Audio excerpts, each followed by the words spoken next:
Okay, 14E.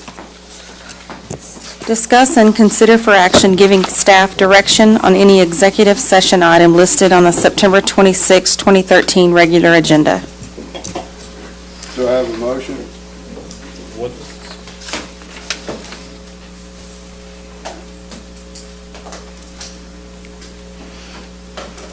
Okay, I have a motion with some staff direction. Right, so is it, where does this item fall under? Dottie? City Attorney, what would we be under for normal motion?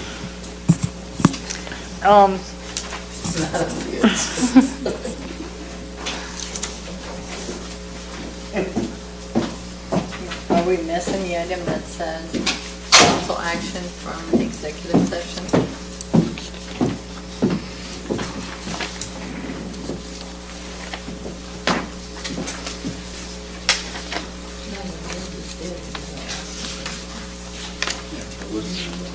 Right.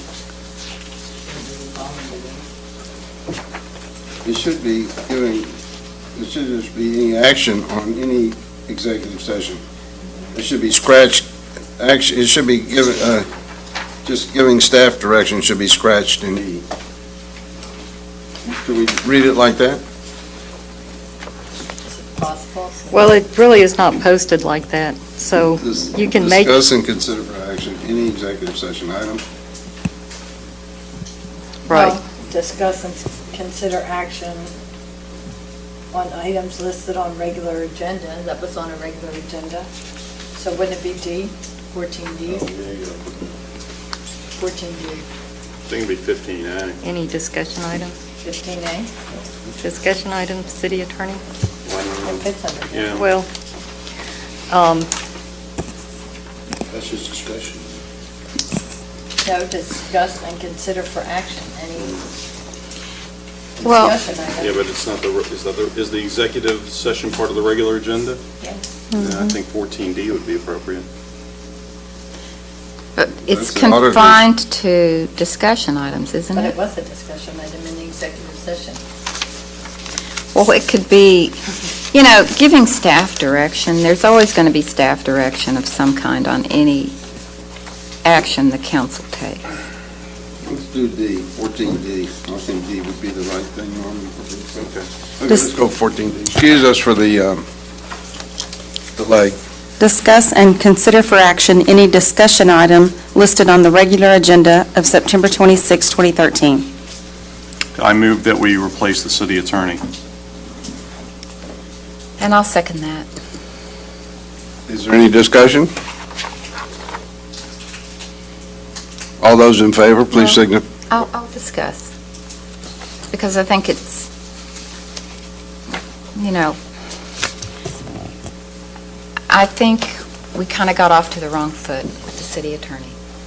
And I think the issues have been issues about transparency and open government. As we all commented, we've seen improvement, but I don't know that the trust can be restored with the public in that area. And I think it's also a sense on council that there's been favoritism from that office toward certain factions on council. And that's another thing that I don't know if we can get back on an even keel from that. So that's the reason that I seconded the motion. You know, I've also been disappointed in some of the extent of the legal advice we've received, and I've raised some of those issues here before. And that said, I gather from the conversation in the executive session that the votes are probably not here for this. And therefore, you know, I want to say that I hope we'll all be able to work together in the future and keep going and address some of the problems we've had. And I I think it's, painful as it is, certainly for the city attorney, and uncomfortable, I'm sure.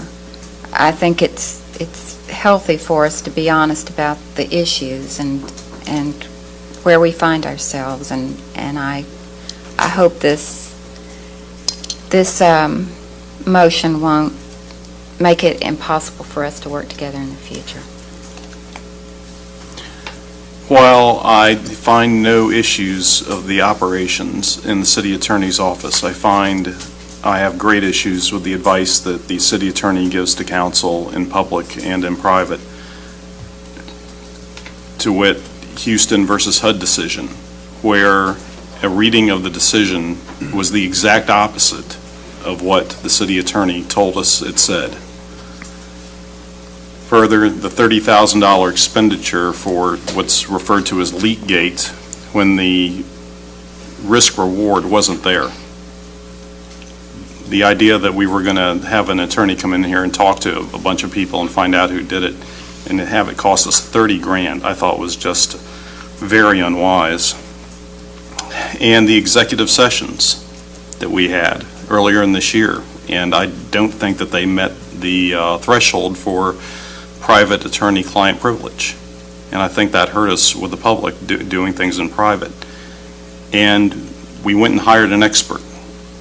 We hired an expert because a number of our decisions had been qualified by stating that as long as we affirmatively further fair housing, we had an expert come in and say we weren't doing that. And yet the city attorney seemed fine with that.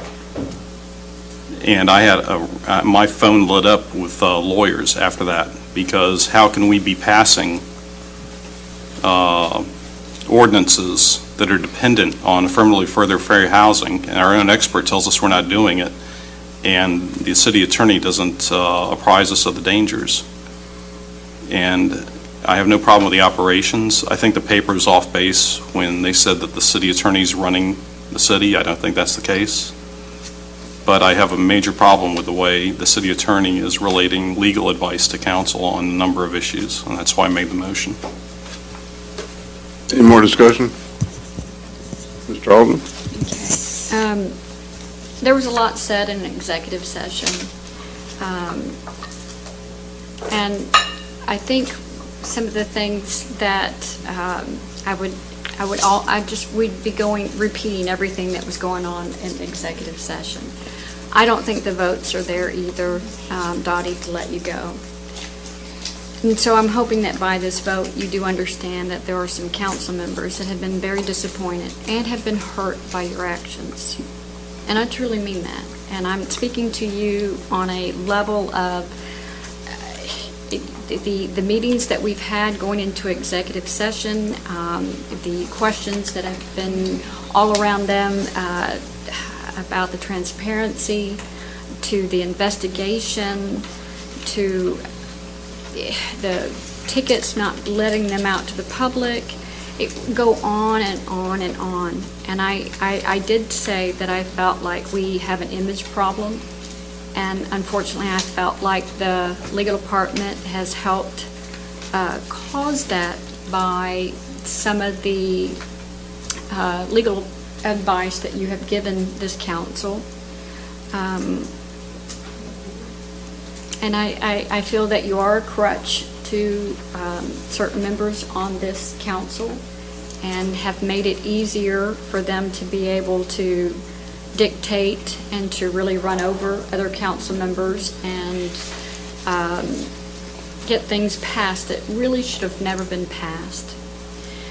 So unfortunately, I am going to vote to relieve you. Like I said, I don't think the votes are there, so hopefully we'll be able to work together after this, and for you to realize that all the statements that we've been making in your reviews, to please take those under consideration and to separate yourself from the people that you have aligned yourself on this council with.